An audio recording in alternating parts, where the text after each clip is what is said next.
Hello friends, welcome to your channel Gyan for exam.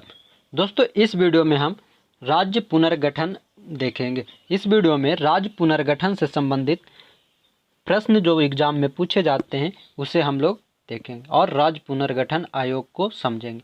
तो भाषा के आधार पर राज्यों का पुनर्गठन उचित था या नहीं, इसकी जांच के लिए संविधान सभा के जो अध्यक्ष बनाए गए थे राजेंद्र प्रसाद, उन्होंने इलाहाबाद उच्च न्यायालय में एक अवकाश प्राप्त न्यायाधीश जो थे एस के धर की समिति में और उनके साथ 4 सदस्यों ने मिलकर के भाषाओं के आधार पर जो राज्य पुनर्गठन था उसका विरोध किया।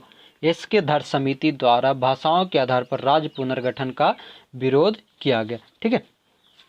और एस के धर जो थे वो इलाहाबाद उच्च न्यायालय के सेवानिवृत्त न्यायाधीश थे और इसकी मांग जो है राजेंद्र प्रसाद ने रखा था। आगे चल कर के नेहरू, पटेल और पट्टाभी सीतारामैया ने भाषाई आधार पर राज्य गठन की मांग को खारिज कर दिया था और इसे हम JVP समिति के नाम से जानते हैं। यानी कि JVP समिति ने भाषाई आधार पर राज्य गठन की मांग को खारिज कर दिया था। और इस समय क्या हुआ था, तो आंध्र प्रदेश में रामल्लू नाम के एक व्यक्ति थे, उन्होंने भाषाई आधार पर राज्यों के पुनर्गठन की बात कर रहे थे, तो उन्होंने अनशन कर रखा था। तब उनकी मृत्यु 58 दिनों बाद 15 दिसंबर 1952 को रामल्लू की मृत्यु हो जाती है।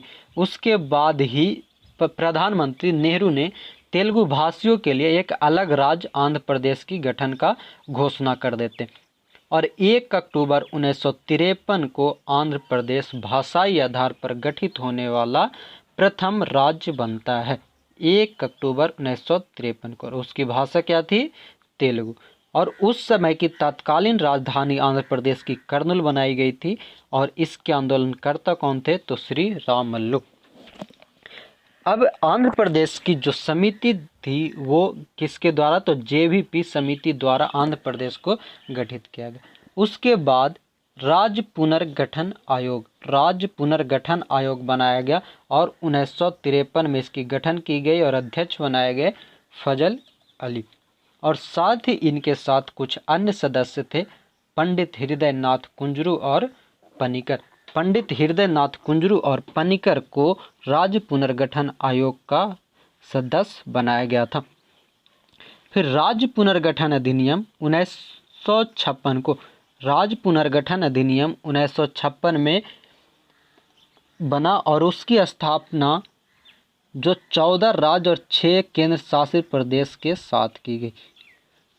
राज्य पुनर्गठन अधिनियम जुलाई 1956 में बनाया गया और उस समय 14 राज्य और 6 केंद्र शासित प्रदेश को स्थापित किया गया था।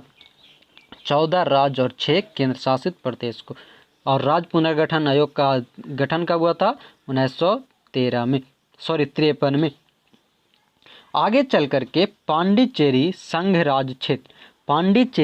राज्य क्षेत्र का गठन 28 मई 1956 को किया गया। उस समय यह नाम चंद्रनगर, केरिकल, ये 3 को मिलाकर के पांडिचेरी बनाया गया था।